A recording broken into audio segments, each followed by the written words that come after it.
بيبدأ الأنمي بتاعنا بشاب ماشي في الطريق، ولما كان ماشي عربية خبطته ومات، بس بيصحى الشاب ده في جسم طفل في عالم تاني، وبيكون في راجل عجوز شايله، وبيكونوا واقفين قدام عربية متدمرة. وبعد مرور 8 سنين بيكبر الطفل ده وبيكون اسمه شين والفوردو، وده عشان الراجل اللي آمن قال والفوردو. وبيكون العالم اللي هم فيه بيعتمد على السحر، وبيكون شين لسه عنده ذكريات من حياته القديمة، بس ما بيكونش فاكر هو مات ازاي. ولما رجع شين لجده البيت بيكون جده مبهور منه عشان اصطاد خنزير بري وهو عنده 8 سنين. ولما جده مارلين بيقول له يوري له سحر النار، بيندهش مارلين من قوة شين. وفي الوقت ده بتيجي ميلدا وميشيل على بيت مارلين، وميلدا بتكون متفاجئة من قوة شين عشان قدر يصطاد خنزير بري، بس بيعرفها شين ان ده بسبب المعدات اللي عملتها له. وميشيل بيكون مدرب المبارزة بتاع شين. وبعد سنتين مارلين بياخد شين عشان يعلمه سحر البحث عشان يبحث بيه عن الشياطين، وبيعرفوا مارلين ان الشياطين خطيرة. ولما بيبدأ مارلين في شرح الطريقة بيتفاجئ لما بيلاقي شين عملها من اول محاولة، وبيحدد شين مكان شيطان وبيروح عليه هو ومارلين وبيخلص عليه شين في ثواني معدودة. وبيكون مارلين متفاجئ ومصدوم من قوة شين اللي بتزداد يوم عن التاني.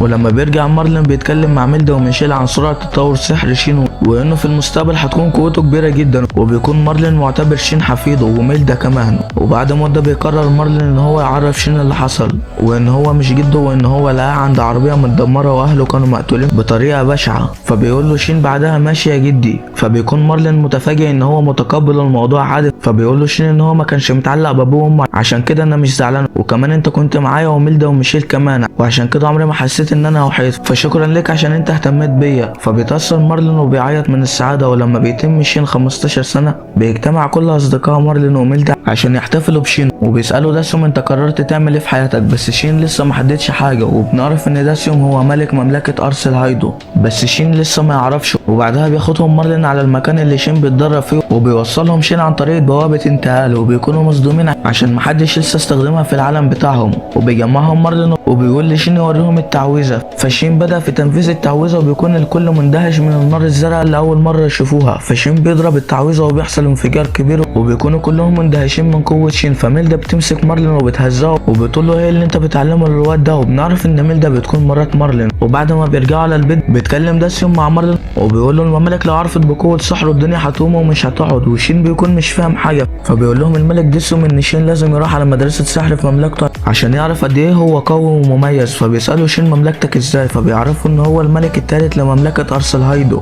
فبيصدم شين من اللي هو بيسمعه. فبيسألوا عن الباقيين، فبيعرف ان كلهم في مناصب عالية، حتى ميشيل كان قائد فرسانه. وبيكون شين مصدوم من كل اللي هو عارفه. بس شين بيسأل داسيوم وبيقول له انت عرفت جدي ازاي. فبيقول له ان اول مرة ظهر فيها شيطان بشري كنت انا في الحرب، والشيطان كان قوي وما كانش في حاجة قادرة عليه، لدرجة انه دمر الجيش في ثواني. ولما كان جاي عشان يخلص عليها بيجي مارلين وميلدا وبيلحقوني، ومن وقتها واحنا اصدقاء، وشكل مارلين وميلدا معروفين في المملكة. وبعدها بيركبوا العربية وبيكونوا رايحين على المملكة. ولما بيوصلوا هناك والناس بتعرف ان هم وصلوا الكل بيروح عليهم. وبعدها بيوصلوا على بيتهم في العاصمة وبيكون كبير جدا، وشين بيكون مصدوم من مساحة البيت الكبيرة. وبعدها بيحط حاجته وبيروح العاصمة عشان يتمشى فيها شوية. ولما كان معدي بيشوف شوية رجالة كده بيعكسوا بنتين في الشارع. فشين بيروح لهم وبيحط عليهم وبيضربهم، والبنات بيشكروه على اللي هو عمله. وكان في بنت جميلة جدا ومن جمالها شين بقى واقف متنح لها. وبعدها خدهم وراحوا يقعدوا على كافيه عشان يتكلموا شوية ويتعرفوا على بعض. وبنعرف ان البنت الاولى اسمها ماريا والتانية اسمها سيزيليان،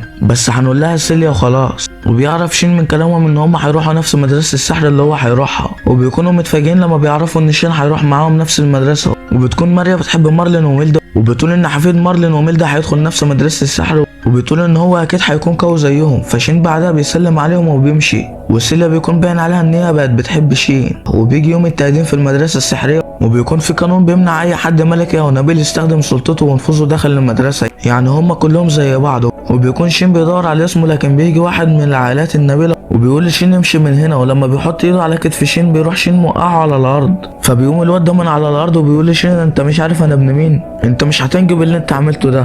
فبيجي واحد وبيقول له المدرسة هنا كل اللي فيها زي بعض، واستعمالك لسلطة ونفوذ عيلتك هنا مخالفة يعاقب عليها القانون، ويلا روح من هنا. فبيحط الواد وشه في الارض وبيمشي. وبنعرف ان ده اوج ارسل هايدو ابن الملك ديسيوم. وبيروح على شين وبيتكلموا مع بعض، وبيكون اخ سعيد عشان شين بيكلمه كصديق مش كامير. وماريا وسيليا بيكونوا واقفين متفاجئين ازاي شين بيكلم الامير عادي كده. وبعدها بتبدا الاختبارات اللي هتقيمهم. في الاول بيمتحنوا امتحانات ورقي وبعدها بيقيسوا قوتهم السحريه، وبيكون شين متحمس عشان عايز يشوف قوه الطلاب اللي في نفس سنه، وبعد ما بيشوف سحرهم بيتصدم عشان سحرهم ضعيف خالص، وبيكونوا فخورين بسحرهم. وبعدها بيجي دور شين، بتقول له المدرسه ان هو يدمر الهدف اللي قدامه، فبيقلل شين طاقته السحريه خالص وبيضرب على الهدف وبيدمر المكان كله، وبتتفاجئ المدرسه والطلاب من قوه شين، وبيطلع شين الاول. بعد انتهاء الامتحان بيطلبوا منه اداء خطاب قدام الطلاب عشان هو الاول، وبتنجح سيليا وماريا في الامتحان، وسيليا بتكون مندهشه من شين عشان هو قوته الجسديه كبيره بالاضافه لقوته السحريه العاليه. وبنشوف بعدها الولد اللي ضربه شين وبيكون متضايق جدا عشان شين طلع الاول،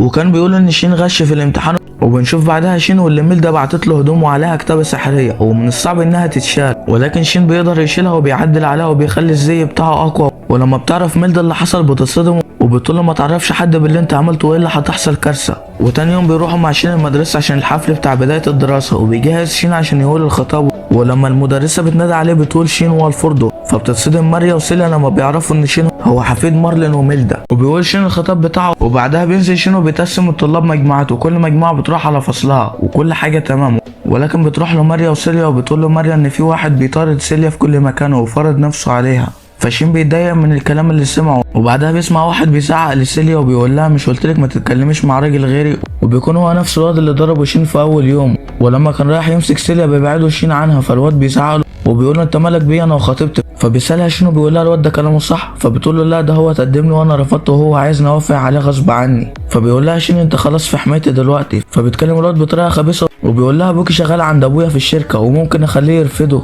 وفي الوقت ده بنسمع صوت اغو وبيقول له دي تاني مره تستخدم فيها سلطتك في المدرسه، وكمان بتهددها ان ابوك يرفض ابوها، الموضوع زاد عن حد وانت لازم تتحاسب. فالواد بيخاف وبيمشي، فبيروح اوغ عند شين كده وبيطمنهم. فبعدها بياخدهم شين على بيته عشان يطلب من ميلدا ان هو يحمي سيليا ويعمل لها زي بتاعه. وماريا بتكون فرحانه عشان هتروح بيت مارلين وميلدا، وبيروح اوغ معاهم وبياخد الاتنين المساعدين اللي معاه. ولما بيوصلوا هناك بيعرفهم شين على بعض، وبعدها بيعرفهم شين على كل اللي حصل. فميلدا بتبص لسيليا كده وبتقول لها انت اللي شين عايز يعدل على الزي بتاعك، انت شكله مش بيهزر في موضوع حمايتك ده، بس لو عايزاه يعدلك على الزي بتاعك جاوب على سؤالي، هو انت تستاهل الزي ده؟ فبتزعل سيليا من كلامها وبتعيط وبتقول لها لا انا مستاهلش اي حاجه، انا استغليت شين عشان يحميني وانا مش هقبل ان انا اخد الزي ده.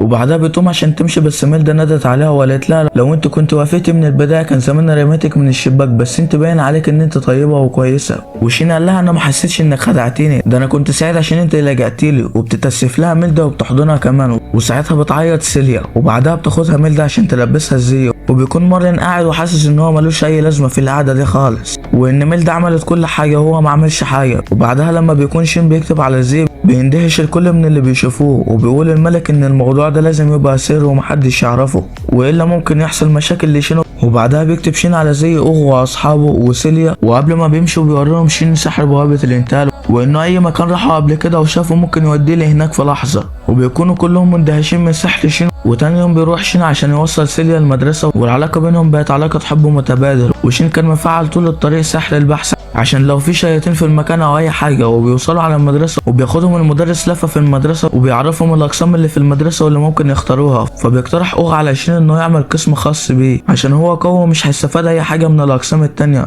فاصحابهم بتعجبهم الفكره وكلهم بيقرروا ينضموا للقسم بتاع شين. وشين كان رافض الفكره في الاول، بس لما سيليا قالت له ان هي هتنضم للقسم بتاعه بيوافق بعدها، وبيسموا القسم بتاعهم بمجموعه السحر المطلقه. ننتقل بعدها للملك واللي بيقول ان في شياطين كتيره ظهرت وعددهم ازدادت بشكل ملحوظ، وده ممكن يهدد استقرار العالم. والشياطين دول كان اساسهم بشر بيتحولوا شياطين لاسباب مجهوله. ننتقل بعدها للواد اللي شين كان ضربه في المدرسه، وبنشوف ابوه اللي بيعاقبه عشان سلوكه في المدرسه. فبيزعق الواد لابوه وبيقول له كل ده بسبب الحقير شين، انا مش هرحمه خالص. وابوه بيتصدم من كلامه وبيجي ضربه وموقعه على الارض وبيخلي الخدم يشيلوه. ولما بيعرف شين ان الواد اتعاقب خلاص بيرتاح عشان سيليا هتكون في امان. وبعدها بيسألهم شين عن الواد ده هو كان على طول كده، فبيقولوا له لا هو كان كويس لحد ما حضر مع الاستاذ ستروم وسلوكه بعدها اتغير.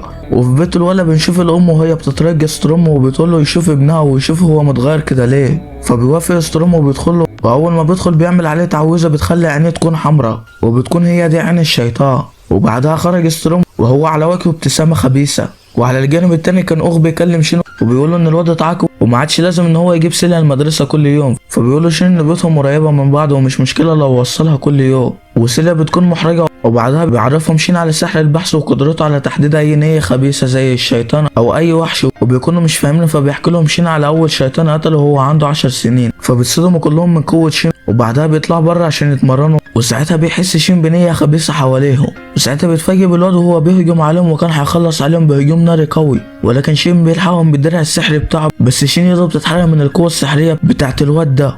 وبكده بيكون الجزء الاول انتهى. يا ترى شين هيعمل ايه وهيتصرف ازاي؟ كل ده هنعرفه في الجزء التاني من حكاية شين. وقبل ما تقفل ما تنساش اللايك والاشتراك في القناة عشان يوصلك كل جديد. ويلا يا عم، سلام سلام.